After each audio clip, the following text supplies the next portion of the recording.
long will you play Captain Marvel for? I don't know. Does anyone want me to do it again? Don't be so modest.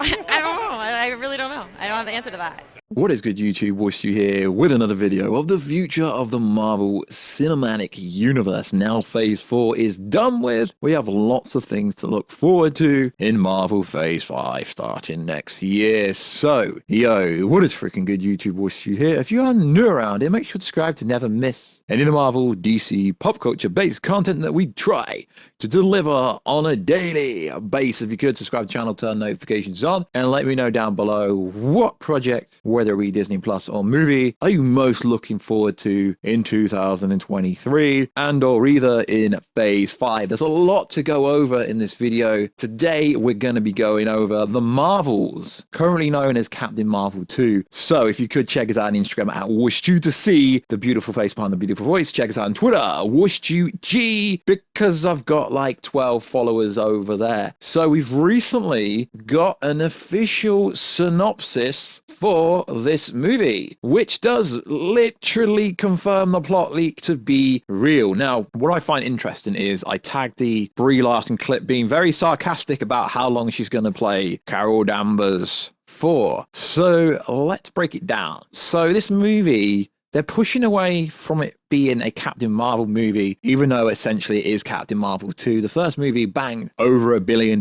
in between Infinity War and Endgame. This movie will essentially focus on Kamala Khan, Miss Marvel. It will also focus on Brie Larson, aka Cara Danvers, and it will also focus on Monica Rambeau. So the plot synopsis reads like this. Cara Danvers, aka Captain Marvel, has reclaimed her identity from the Kree and taken revenge on the Supreme Intelligence. But unintended consequences see Carol shouldering the burden of a destabilized universe when her duties send her to an anomalous wormhole linked to the Kree revolutionary. Her powers become untangled with that of Jersey City superfan Miss Kamala Khan, aka Miss Marvel, and Carol and Strangely's niece, Captain Monica Rambeau. Together, this unlikely trio must team up and learn to work in concert to save the universe as the Marvels. As we know, the post-credit scene for Miss Marvel Season 1 literally had Kamala Khan changing place with Carol Danvers, aka Captain Marvel. So,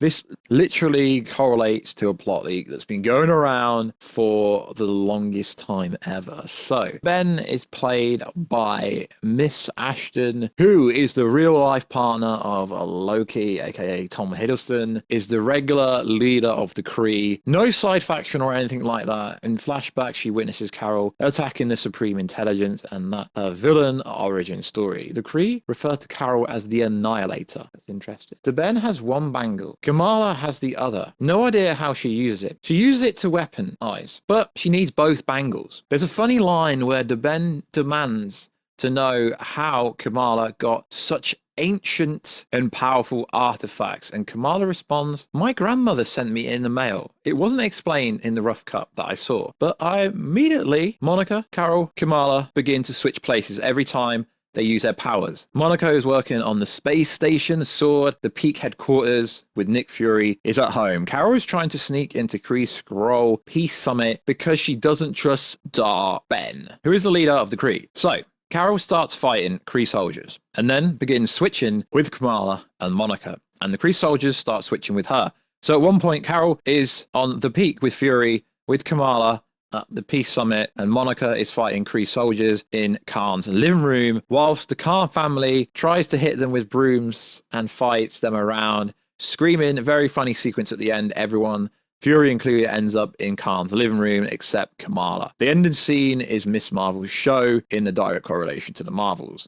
Carol leaves the house and tries to fly off, but then they switch again and suddenly Kamala is falling out of the sky. Fury tells Monica she has to fly and save her. Monica resists because she doesn't know how to control her flight yet, but Fury yells, "Come on, black girl magic." Monica flies up to save Kamala. However, she loses control on her way down. Everyone is screaming, and at last Monica and Carol switch, and Carol is able to stop before they hit the ground. Fury screams as they are dropping, and at the last second, it's just Carol. Anyway, Carol, Monica, Kamala go off to investigate Ben, sticking together because they can't control switching every time they use their powers. It's not really explained except for some illusion on how their powers are all very similar or variations of each other. They discover Ben is using a new weapon to create unstable portals that steal the resources, water, air, sun, of the whole planet. And she sends resources to the destroyed Hala to rebuild it. She's so far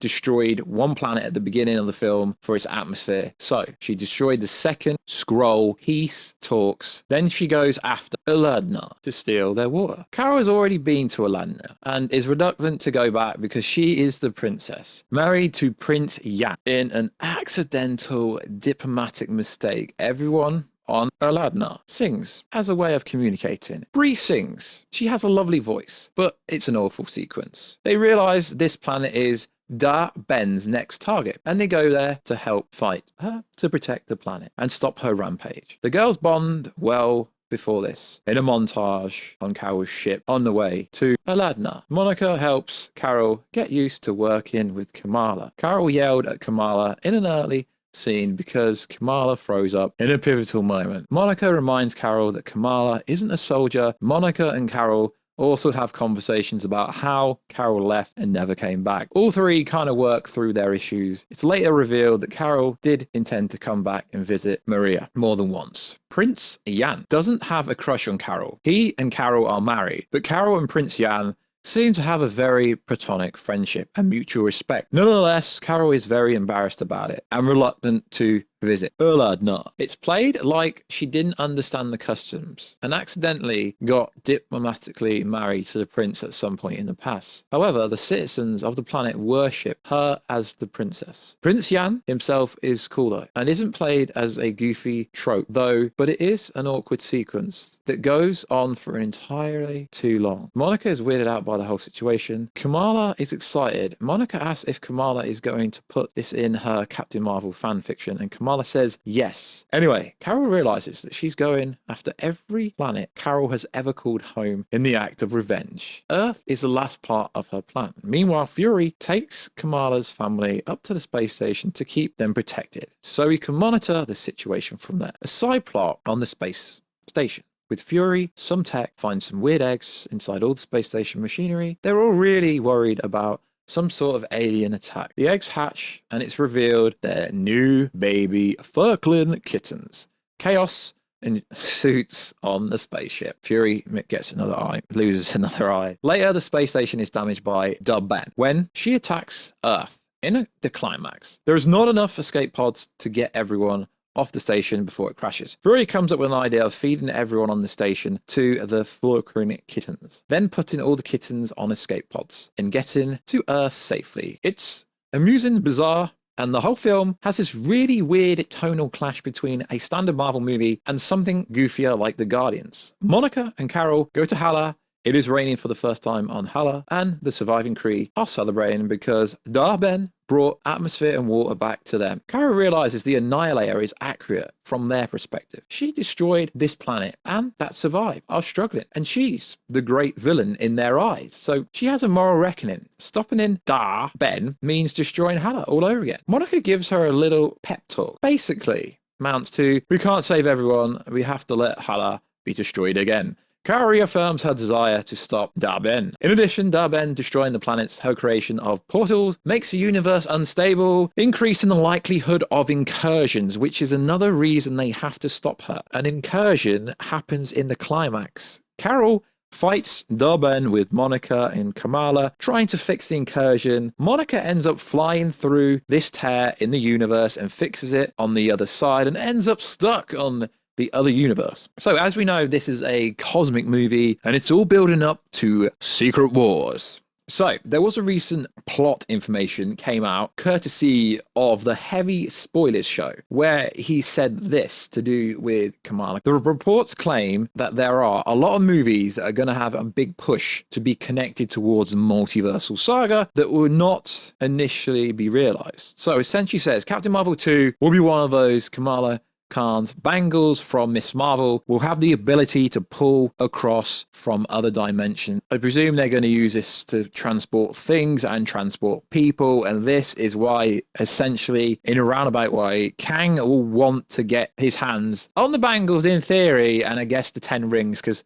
the 10 rings and the bangles seem to be connected in a roundabout way. So, essentially, it seems like Marvel incursions will be replacing the Infinity Stones as a plot point throughout all of the cosmic greater threat movies in a roundabout way, trying to stop incursions before the big Secret War incursion happens. I guess you could say, with Kamala Khan's bangles now being revealed to be a multiversal artifact that can pull characters and resources from other universes, the Marvel's MCU importance just went up greatly. This will particularly prove to be the case if the trio does trigger an incursion between two universes, which essentially, if you just listen to the plot leak, there is an incursion essentially that's being caused. So it'd be interesting to find out what actually incursion was caused at the end of the Multiverse of Madness when Clea came through the portal and says, "You've caused an incursion," and then they went off at the end of the movie. This is all to build up Avengers 5 and Avengers 6 ultimately, and it will be fascinating to find out what is going to go on, and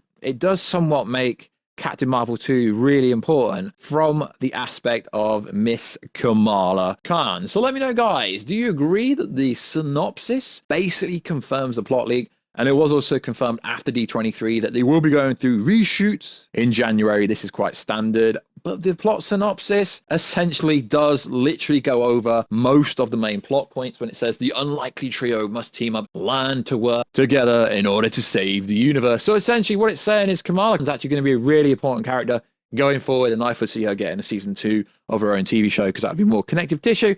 She doesn't need it, but she might get it. So it's going to be very interesting to see if there is any intertwined connection between Kang actually coming out right saying that he needs the bangles and the 10 rings, because he needs to somehow be able to use his multiversal travel spaceship. Is the 10 rings and Miss Kamala Khan's bangles key to it? I don't know, the Ant-Man trailer, that scene, it looks so much like the bangles and the 10 rings. So like always, guys, we've gone over this plot point a few times, to be fair. We have gone over this plot leak a few times. Why? Because more things keep coming out, and the information from Heavy Spoilers does kind of make it obvious where they're going and how they're going to use Miss Kamala Khan to transport people or things across the multiverse in order to get more heroes or in order to escape, or some variants of that in the future, which will be cool. And obviously the synopsis does coincide with said plot leak. So like always, guys, check us out on Instagram at Warstu, check us out on Twitter at WarstuG, and I'll catch ya in another video very soon. Catch ya later.